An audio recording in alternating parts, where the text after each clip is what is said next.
Scale Up Nation, I get people asking me all the time, how do I read so much as busy as I am? And the secret is, a lot of my reading people do for me. That's right, I use Audible. Audible is a service that will read books to you and allow you to get the content while you're driving from account to account. I've been using Audible for years, and you can try it for free, 1 book and 1 month for free on me through our affiliate link, scalinguph2o.com/audible. Welcome to Scaling Up H2O, the podcast where we scale up on knowledge so we don't scale up our systems. I'm Trace Blackmore, the host of the Scaling Up H2O podcast. Nation, I have to tell you, today was just a fun day.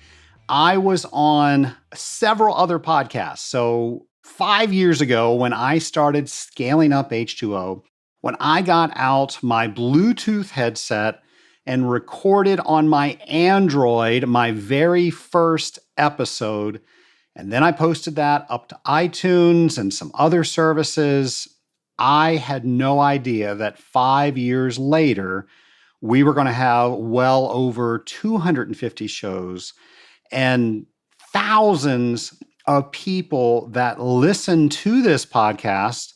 And of course, we lovingly call each other the Scaling Up Nation. We are part of that community. I'm just blown away by that. It is incredibly humbling. And I think if 5 years ago Trace knew all that, I probably would have been too scared to start. But one of the victories, I would say, around that is people are now calling me, asking me to come on their podcasts. And I just went on a podcast. So the Water Online Network has their own podcast, and they asked for me to join them. And lots of fun. I mean, it's just so awesome to be on other people's podcasts. Folks, did you know that there's over 1 million podcasts out there? Some statistics around podcasts, most podcasts never get past episode 10. Most podcasts do not get over a year old.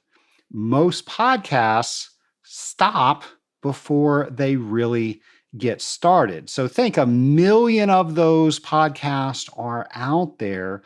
And when you look at podcasts that are over 100 episodes, when you look at podcasts that have been around for over a year, that puts you in the top 90%.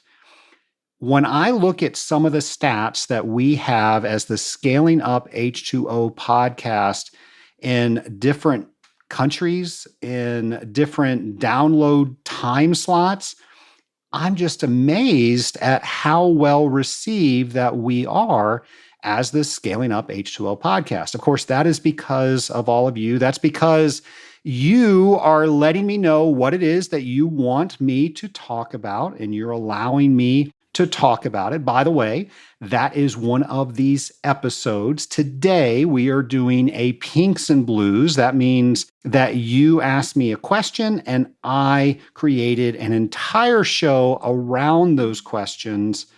My favorite shows to do.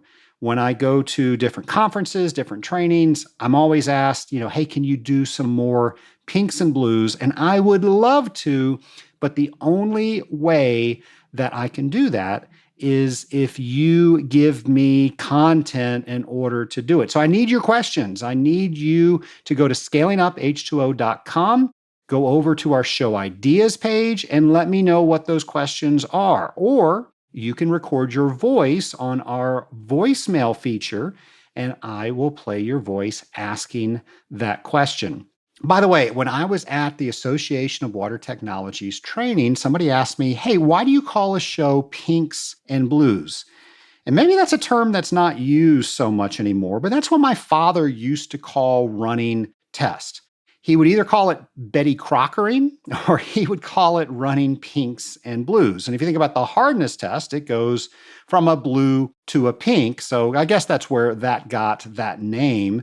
So I came up with the segment Pinks and Blues because typically it's questions around things that are happening in the field. What do we do in the field? Well, we run tests. So that's one of the many things that we do. So that's how it's stuck. That's where pinks and blues comes from. And by the way, I don't know if I ever shared that. My dad used to call that Betty Crockering. And the point with that was if I wasn't ready to run my tests, and if you've ever worked with me out in the field, you know that there is a specific way that I run tests. My test kit is organized in a very specific way. In fact, my team will mess with me. They will move bottles and reagents around because they know I don't look at things. I just grab and start to use them, and they kind of giggle because they think that's funny. It's actually very mean. Anyway, I digress. So I am prepared to run things, and I don't like to wait on my tests. And that was the whole point my dad was trying to make. Don't wait on your test. Have your test wait on you, and you will be amazed at how much time you will pick up in the field. Think about it. Think if you just save 5 minutes running your tests and you go to 5 accounts in a day, and that's 5 times 25. Hey, that's real time that you're getting back. So many people that I see run their test are not ready to run their test, and they're kind of fumbling around. Well, that takes time. And if you're having to think about running your test, it doesn't allow the space in your mind to think about what to do next and what to expect and all the things that are going on in the system. I don't know how I got on this rant, but all of this because people ask me questions and I get to write an entire show about it. And as I mentioned in the beginning, I am just so incredibly humbled that other people are asking me to come on their podcast. And other podcasters are asking me for advice. How do you put together a podcast? And 5 years ago, Trace would just roar in laughter about that because 5 years ago, Trace knew nothing about a podcast. Now, 7 or 8 years ago, Trace didn't even know what a podcast was. And then I just devoured the content for a 2 to 3 year period. And then I decided, yes, I'm going to take the advice of several of my friends and I'm going to start a podcast. But I had no idea how to do that. And I just earmarked a weekend. My wife was out of town and I just devoured YouTube content. And I read a bunch of web pages, and I probably did a bunch of things that are wrong, but I got our first episode out there. And when I look at what I did back then versus what we do now, it is night and day. Not only has the podcast gotten better, our procedures have gotten so much better. Our team has gotten better. For crying out loud, the only person on our team was me, and I didn't know what the heck I was doing. I'm a great water treater, but I didn't know anything about podcasting. We have tremendous people on staff now. Margie and Corinne, a great shout out to you. You make this podcast great. And if they saw those original procedures that I had, they would just probably roll on the floor because it is so much different now. We have technology that we don't have to do everything manually. And we have a social media outreach, which I didn't even do back then. So there's a lot more that we're doing, but we're doing it so much more efficiently. Not only if you listen to episode 1 versus episode 250, or if you see what we did 5 years ago, which was probably even non-existent as far as our postings, to what we do now, it is just incredible. So I hope that that is a motivator for you, that we all start out doing something for the first time, and it's probably not very good, but the reward, the victory is that we started it. And so many people don't start. I've talked with a lot of people that say they want to start a podcast and they never recorded episode 1. There's a good friend of mine that I go to church with, and he was real hung up about buying a microphone. Well, I had one of my older microphones. I gave it to him. He has yet to record his podcast. So apply that to whatever you wish. The hardest step is the first one. They get easier from there. And then from there, you can actually start tackling that goal. Well, Nation, here are a few events that are coming up that you might want to put on your calendar. So the Stormwater Summit 2022 is happening in Minneapolis, Minnesota, and that's going to be June 27th through 29th. And this is the Water Environmental Federation Stormwater Institute in cooperation with the Central States Water Environmental Association.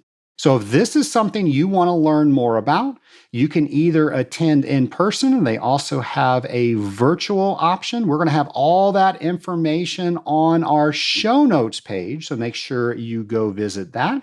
And then we're also getting ready to have the BOMA 2022 International Conference. That's going to be in one of my favorite cities, Nashville, Tennessee. Have you ever had Nashville hot chicken? My favorite thing to do in Nashville is to go to Hattie B's, get the extra hot chicken.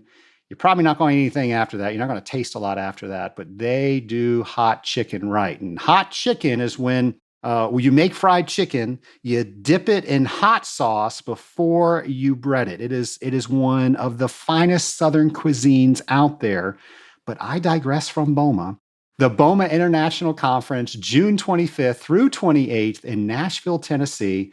So if you are a building owner or manager, you're probably going to be here. Or if you do business with building owners or managers, this is a great place to go.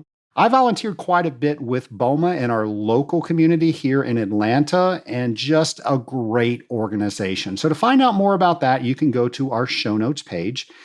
And then also the International Water Conference, the IWC, November 6th through 10th in Orlando, Florida. The last time they were in Orlando, Florida, they invited me to come down and cover the podcast of them having the conference. And that was such a milestone because an association was reaching out to me to help them reach other people. And I actually interviewed a couple of people on their convention committee. The IWC is actually one of the organizations that helped start the AWT. So to find out more about that, you can go to our show notes page. Speaking of the Association of Water Technology, September 21st through 24th in Vancouver, Canada, the Association of Water Technologies is having their annual conference. I, of course, will be there. I hope to see you there. And if you plan on going, folks, do not waste any time if you have not updated your passport. It might take longer than you think to get your new passport. Do it now. Make a note. As soon as you get home, you're going to look into that because you may not be able to go because your passport is out of date. And you might say, Trace, my passport doesn't expire until 2 months after the convention. Well, guess what? That is considered an expired passport. You need a passport that is good for 6 months when you return from the country. So make sure you check that expiration date. And if you don't have something that is further out than 6 months, you need to get that updated. So Nation, if you go to our show notes page, we will have a link that will take you directly to what you need to do to renew your passport. Yes, my team is doing all the work for you, so all you have to do is click, but you've got to do it, otherwise you might find yourself in trouble. You know, speaking of our show notes page, there's just so much information on the show notes page. So maybe there's an episode that you missed and there's a particular topic that you want to search. There's a search bar there. You can put whatever that topic is and you can search it. And the cool thing, you might not know this, but there is a transcript to every single podcast that we have done, and it will search for that word and it will pull up that podcast. Google will do that sometimes, but it will definitely do that within our website, scalinguph2o.com. So if there's something you want to learn more about, it might already be in our Scaling Up H2O vault. Go and search that. And then, of course, whenever I mention anything on the show, we tag that, whether it is a product, whether it is a sponsor, whether it is a convention or a training or anything. We always make sure that that information is on our show notes page. So if you hear something on this show, you can go straight to that show. On our show notes page, you can scroll down and you can click directly to whatever it is that we were talking about. We were trying to make it as easy as possible for you to be a better industrial water treater without wrecking your car by taking notes when you listen to this podcast. So if you haven't been to our show notes page, make sure you do that. It is a treasure trove of information. Speaking of a treasure trove of information, here is our friend, James McDonald. Welcome to Thinking on Water with James, the segment where we don't give you the answers, we give you the topics and questions for you to think about, drop by drop. Now let's get to it. In this week's episode, we're thinking about whether the brine tank on your softener system reaches 100% saturation between softener regenerations. Do you know? Have you ever measured percent brine saturation in your brine? How would you measure percent saturation? When is the best time to measure it? If it is not reaching 100% saturation, can anything be done to improve it? What is the impact upon softener regeneration with less than 100% brine saturation? Take this week to think about the percent brine saturation in your softener system's brine tank. Be sure to follow hashtag TOW22 and hashtag ScalingUpH2O to share your thoughts on each week's Thinking on Water. I'm James McDonald, and I look forward to learning more from you. James, as always, thank you for making us think a little bit harder around our career. Well, Nation, let's get into our Pinks and Blues episode. Here's the question. Most of us have to test for chlorine to prove that we are properly treating a system. What test should we be using, and what is the difference between free and total chlorine? As I mentioned, I took a couple of liberties with that question. I combined a couple of questions into one, and I think that gets us a great starting point to talk about our chlorine tests. So we're going to dive right into that. And I briefly touched on this back in episode 157, where I talked about interferences, and I talked about some common tests and some common interferences. So I briefly mentioned some of the interferences around the chlorine test or the halogen test. So feel free to go back there and review episode 157. By the way, I've reviewed several of the requests to go into more detail about some test interferences. So I'm probably going to have another show around test interferences in the future, but we are going to talk about some of the interferences around the common halogen or chlorine tests that we do run. We're going to do that today. So the question is all around testing for chlorine. And in order to answer this question properly, I think it's a great opportunity to go into more detail about this test in general. The first thing I'd like to cover is why we test for chlorine in the system. And I say chlorine because that's how everybody referred to the halogen in this question. But let's face it, we're really testing for a halogen. And a halogen is a chemical that forms a salt when it reacts with a metal. There are 5 halogens in the periodic table: fluorine, chlorine, bromine, iodine, you want to say iodine, and of course, astatine. These halogens are highly reactive, which means they're quick to form bonds with other elements.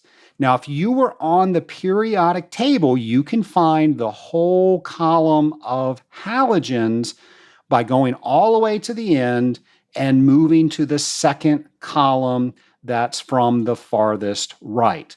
All of those items are the halogens, and you will find each one of the halogens that I just read off. You'll also hear these in our industry referred to as oxidizers. Oxidizers are solids, liquids, or gases that react readily with most organic material, or reducing agents with very little energy that has to go into them. A reducing agent is a substance that can be oxidized by losing some of its electrons.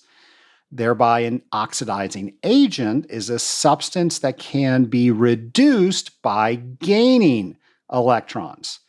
We can talk about all that chemistry on another show, but I think we've defined that enough now that I think we can just get on with it. For our purposes, we generally use chlorine or bromine, and we will commonly hear them referred to as either oxidizers or halogens. And we will use those words interchangeably. I've even seen both of those words on the same service report. Now, I'm going to caution you, you should probably pick one and stick with it because that is very confusing to our clients. And then to add even more complication to that, there are a ton of combinations of oxidizers. Something we might be very familiar with is bromochloral dimethylhydantoin, or BCDMH, and that is a mixture of bromine and chlorine and some other things. Then we have trichlor, we have dichlor, we have all these other types of chlors, and normally they have a stabilizer blended in with them. Now, the stabilizer protects the halogen from sunlight, and normally you'll see this used in pools. And if you're wondering, the stabilizer is isocyanuric acid. And we normally don't use that in water treatment. We don't need that in water treatment. However, in pools, we need that because there's a lot of sunlight there. And what will happen in pools, and there's no bleed on pools like there is in a cooling tower, is that stabilizer will build up and build up and build up, and eventually too much stabilizer could render the halogen ineffective. And they actually have to drain part of the pool. So all of that to say, now we kind of know the neighborhood of all the different products that are out there. You knowing that, let's move on to the tests. Actually, before we move on to tests, if you do not know what halogens you are using, let that be your homework. What halogens are you using? And ask yourself, why are you using those? Because someone always told me to use this. We'll try to find out a little bit more information. Why is this the halogen of choice? Why are you using it? Why is someone telling you to use it? And when you know that, it will start to make a lot more sense to you. Now that you know that, let's move on to tests. Now, there's two tests out there, two different methods that we can use to test for chlorine or halogen. I'm going to start calling just halogen.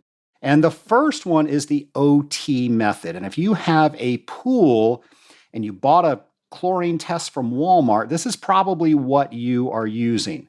OT stands for orthotolidine. And it's an older test, and this is the test that has a yellow endpoint. It's not the best to see, and there's also a comparator that you can hold up to that. The thing about the OT test is it only tests for total chlorine. That's the only thing that it's able to do. Because of that, many of us have never seen an OT test. We use something called DPD. DPD stands for diethyl-phenylenediamine, easier to say DPD. And the thing about DPD is it can test for both free and total halogen. This gives you a really nice red color change. And I'm willing to bet that we're all using this, and we're probably either using it where we're using a powdered form of a pre-measured reagent into a measured sample, or we have a titration form of this where we're counting drops until we get a red color change. And when we do that, we're able to get a very decisive test, and we can even put that into a spectrophotometer, and I believe that's around the 520 nanometer range. Who cares that? We either put in the chlorine or bromine program on our spectrophotometer, and it reads that out. But for if you're ever on Jeopardy and you want to know, that's the 520 nanometer wavelength. And again, all that to say, what test should we be using? It's the DPD method because that gives us a better type of test, an easier to use test, especially for industrial water treatment. I think the pool industry is even moving more to the DPD method. Let's face it, it's easier to read, it's less toxic, You can measure both free and total halogen. It comes in different varieties. Like I said, you can have a pre-measured pillow packet. You can do a titration with it. You can do a wavelength measure with it. It's just an easy, well-accepted test. Now, there's a ton of manufacturers out there that are making this test, and I know people are very loyal to these manufacturers. So ask them some of the questions that you have. That's one of the benefits that you have when you are working with a trusted manufacturer, is they know so much more about the tests that we use every single day. The bottom line is you want a test that's easy to use. You want it packaged in a way where it doesn't allow you to fumble in the field, and you should have support when you need support. So to rehash some of the items I brought up back in episode 157, one of the biggest issues that people have with that DPD chlorine test is when they have too much chlorine, when they have too much halogen.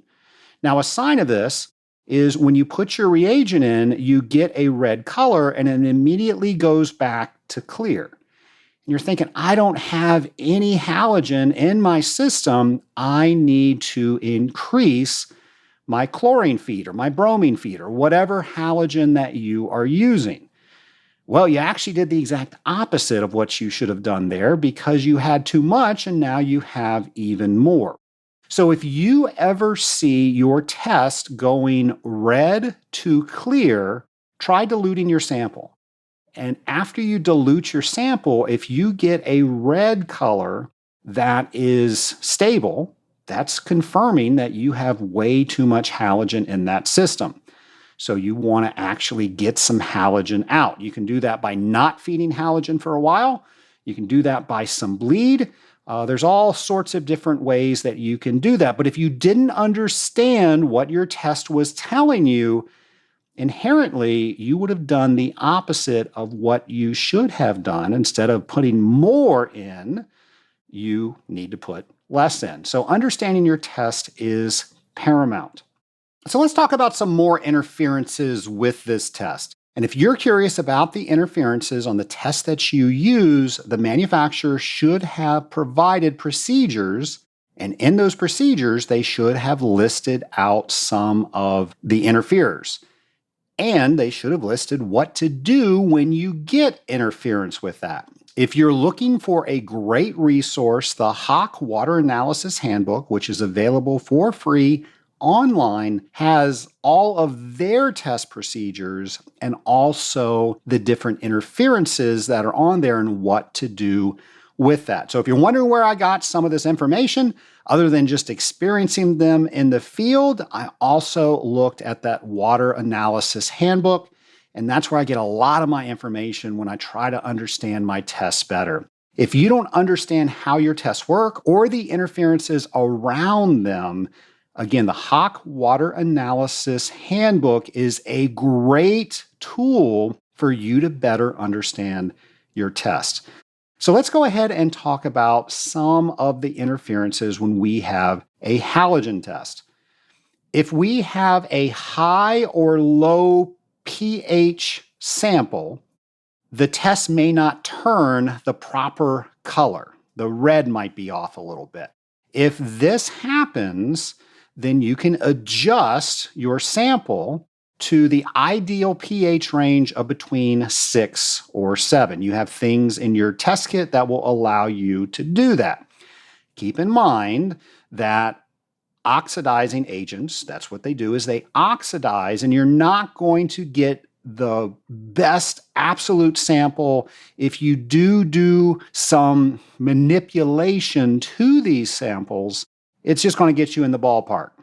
But knowing what these interferences are allow you to understand why you're testing and why you're getting those results better. So again, the ideal pH range is between 6 and 7. Yes, it will work above and below that, but the higher you get, it just doesn't like it.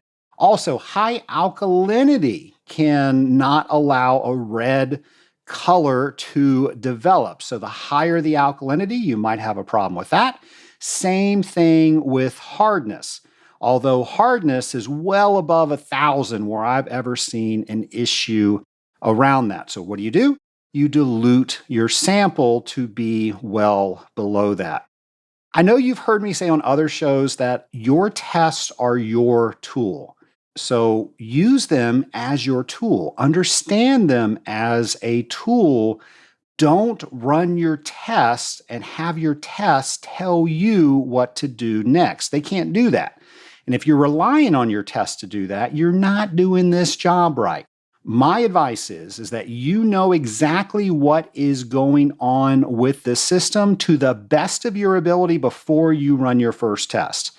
And then when you start running your test, you're confirming or disproving whatever theory that you have that's going on with that system. And now your test, you're saying, I knew it, that's exactly the answer I suspected. Or, whoa, that's really off. I didn't expect that at all. I need to reconfirm that test. If you're running tests and you don't know or have an idea of what's going on with the system, you are not ready to run any tests. We need to diagnose first and then use our test to confirm. Now, if you do get a funny color or if you get an answer that you just did not expect to get, I think you should jump up and down for joy because you just found a reason to get smarter on this topic. Why you are getting a stranger color, I don't know. But hey, I'm going to find out. Or what did I think I was going to get, and why is that different than what I actually received at the endpoint of this test? Life gave you a learning opportunity. Please do not throw it away. Figure out what is going on, and then when you do, your test will make perfect sense. So we haven't answered the entire question yet, so let's get back to the next part of the question, and they're asking the difference between free and total chlorine. And as we say, we can say free and total halogen. So this goes back to how much oxidizer that we have in the system. Simply put, we want to see the killing power of what we are putting into the system. So we're going to test for most likely one or two of these items, and that is free and total halogen. Now, free is the amount of oxidizer in the system that hasn't combined with anything yet. It's free to react. Therefore, free is the amount of quick kill agent you have in your system to sanitize contaminants. Total is the amount of free oxidizer that you have plus the amount of oxidizer that has combined with other contaminants. So free and combined equals total. If I subtract out the free from my total, that will give us combined. And again, combined is the amount of oxidizer that is combined with organics. Most people don't record the combined, they just record the free and the total. Now, if you were in the swimming pool industry, you probably would record the combined. Because eventually, when the combined gets too high, people in the pool industry will do what's called breakpoint chlorination, and they will put 10 times the combined of chlorine or oxidizer in the system to burn out all the combined organics. And they do this because typically it's the combined that gives you that harsh eye issue. Also, if you smell chlorine, typically that's a combined chlorine that you're smelling. So they do this burnout, this breakpoint chlorination to keep that at a level where the pool is nice and nobody's complaining and everybody loves getting in it. We typically don't have breakpoint chlorination in industrial cooling water, so we just don't worry about that. But know that that is a thing. And in the industrial cooling tower, we might maintain a 0.5 part per million of free chlorine, or maybe even a part per million on occasion. In a pool, you're going to maintain 3 parts or 5 parts or even more parts.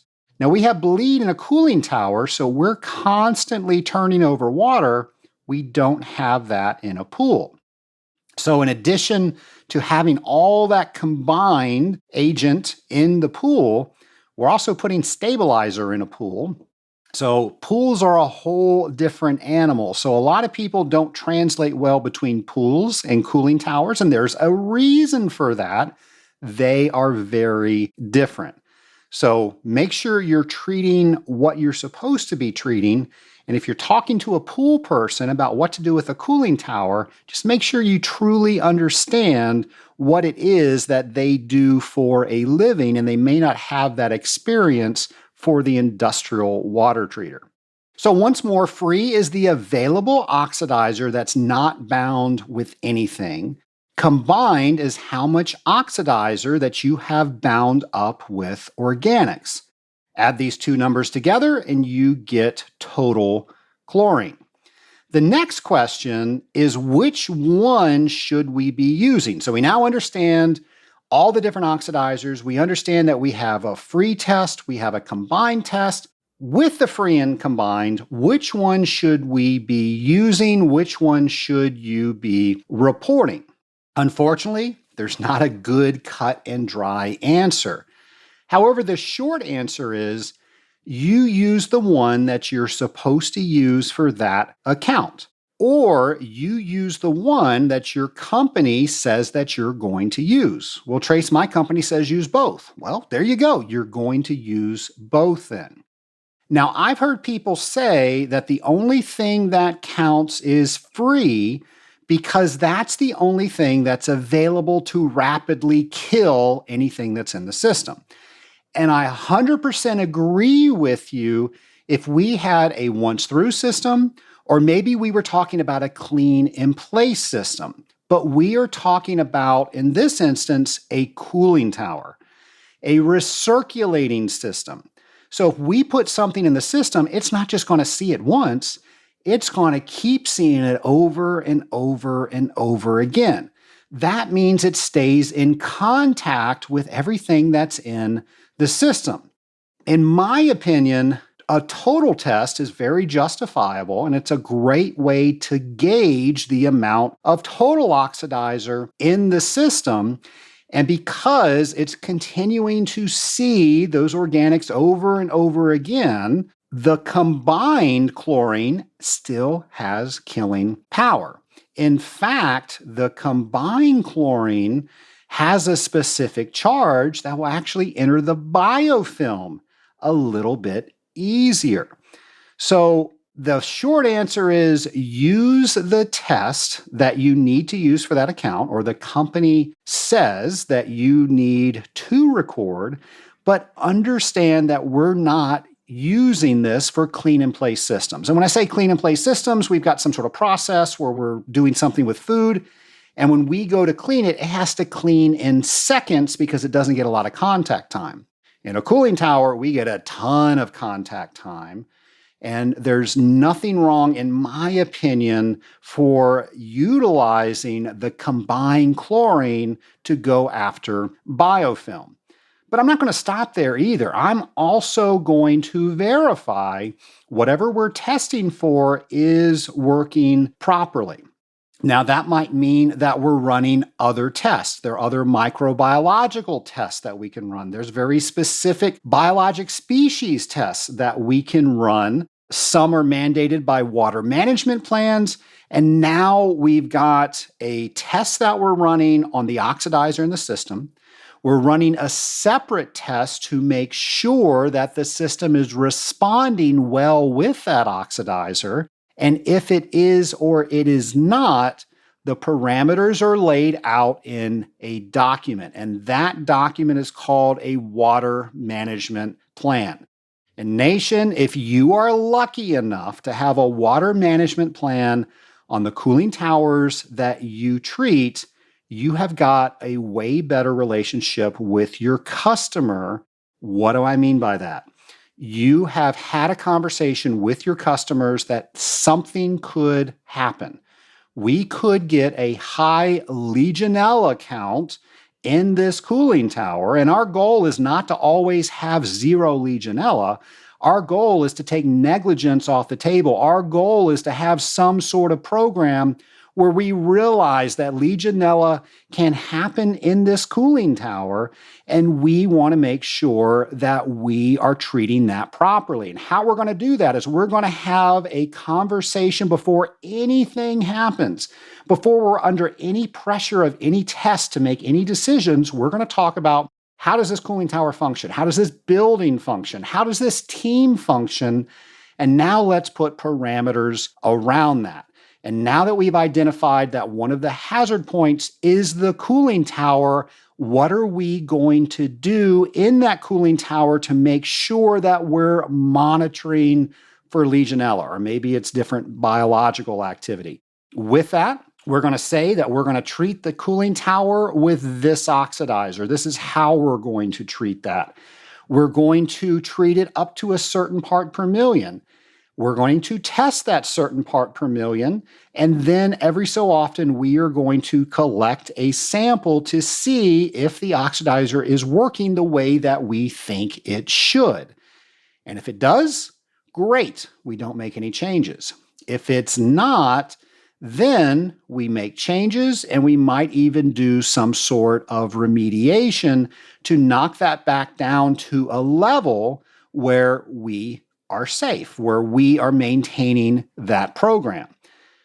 We always learn every time we do that, and we might decide, you know what, we're going to start adding this to the program, but that's what a water management plan is. And yes, I did say you are lucky if you have a water management plan, because that was a very easy conversation to have with your customer because nothing was going on. Nobody was excited. There wasn't a positive Legionella test. We were just talking, hey, what happens if? And then when it does happen, we simply respond to the plan. So if you're out there and your customer says, I want a water management plan, please do not shy away from that. That is one of the best decisions you and your customer can make, because now it's not just putting oxidizer into a system. You're actually working together to make sure that that oxidizer is working, and you have different checkpoints to go along the way to verify and document that it is indeed working. And in that plan, it's going to tell you if you're testing for free, if you're testing for total, if you're going to do a shock every so often, if you are going to test for a certain species of whatever every so often. All of that is going to be in that water management plan. So if you have one of those, whatever that tells you to run, that is what test you are going to run. So let's recap all of the things that we've talked about today. First off, we said that halogens and oxidizers are words that we use interchangeably. And we might add chlorine and bromine or some other oxidizer in there as well. You can call it whatever you wish, just make sure that you are consistent with how you describe that with your clients. Also, we typically use chlorine and bromine in cooling towers, and there's a whole bunch of blends out there. Make sure that whatever you're using is registered for that specific use. That can be a very unpleasant conversation if the right person asks you about something that is not registered. Also, most of us are using the DPD method chlorine test or halogen test, and that allows us to have a free version and a total version. And when we say total, that's the same thing as saying the free chlorine and the combined chlorine or halogen. And then encourage all of your customers to have some sort of water management plan, because now we're getting everybody to be proactive rather than reacting to a Legionella test that they might do once a year. And then finally, know your tests. Know how your tests work. Know how you know when your tests are not giving you the correct answer. And the best way to do that is to make sure you have some sort of diagnosis before you are running any sort of test. Your test should either prove or disprove what you think is going on in the system, and then also understand how your tests work. What are the different chemistries in those tests? What are they going to react with? What are they going to interfere with? And how will you know? A great way to learn about that is your procedures, and a great resource, whether you're using a HOC-based test or not, is going to the HOC Water Analysis Handbook. So much information around that question. We're going to put some information and links to the HOC Water Analysis Handbook. I've also got some different procedures up on our show notes page, so you don't have to worry about remembering anything while you're driving from account to account. Thank you for the half a dozen people that wrote in around that question. As I said, that wasn't just one question. That were several people that I just morphed into one question. I hope that makes chlorine make a little bit more sense for you. I said chlorine, whether it's bromine, whatever the halogen, whatever the oxidizer is, our tests are our tool. Make sure that you're using them accordingly. And I'm just going to say it one more time because I feel I owe it to the Scaling Up Nation. If you run any test and you do not know either why you're running it or what you expect to get with the result of that test, you're not ready to run that test. Tests are meant to prove or disprove what you think are going on with that system. Folks, if you have ever gotten bored in this job, I'm willing to bet it's because you're not thinking along the lines that I just mentioned. There is so much to learn in industrial water treatment. And if you think you've known it all, or you've just stopped challenging yourself to learn new things, don't do that. This is a great job. This is a fun job. This is a job that will always keep you on your toes. You need to look for opportunities to make sure that you are constantly learning. And there is stuff everywhere that is trying to get you to learn it. Slow down and look for it. Use every single day. Use every single customer location to start learning something new or challenge something you think you already know. And when you do that, you will find a new spirit in industrial water treatment because you'll never be bored again. You're always challenging yourself. Other people will see that. You will become infectious to them, and you will create this ripple effect. So once again, thank you for this question. If you have a question for me, don't keep that locked up inside your head. Go to scalinguph2o.com and you can do two things, one of two things. You can leave me a voicemail, or you can go to our show ideas page and you can let me know what that idea is. Thank you for the people that helped me out with this question. Scale Up Nation, as this episode airs, we are actually holding our live event for the Rising Tide Mastermind. This is like the Super Bowl for us. This is such an exciting week. And if you're wondering what the live event is, that's where we have all the mastermind members come into Atlanta and we just have a party. We really celebrate being together. I bring speakers in. We have different workshops. We've got different assignments that we do, that we share with each other, that bring us closer together, that get us further faster. And we leave just so energized. We can't wait to try some of the things that we learned at the live event. It's one of my favorite weeks of the year, and that is happening this very day. The Rising Tide Mastermind, I am just so incredibly honored to be a part of. We started it several years ago, and it has grown to over 5 groups now. We've got almost 60 people in the Rising Tide Mastermind. We've got a waiting list started, and it has just become part of our regular routine. And if you're wondering what it is, it's where we help each other get better. That's the simple definition of it. It allows us to pour into each other and allow others to pour into us. Let's face it, life is hard and there's not that many issues out there that are unique. So if I can share an issue that I am having with somebody else who's already experienced that issue, I don't have to suffer or stumble through all the mistakes that that other person made. They can say, I went through the exact same thing. And if you keep going on the course that you're going on, this is most likely what's going to happen because it happened to me. This is what we corrected, and we were able to get it to this point. So instead of starting from step 1, maybe you start at step 6. And then when somebody else has a similar issue, you now have a refined way of doing that, and it just snowballs.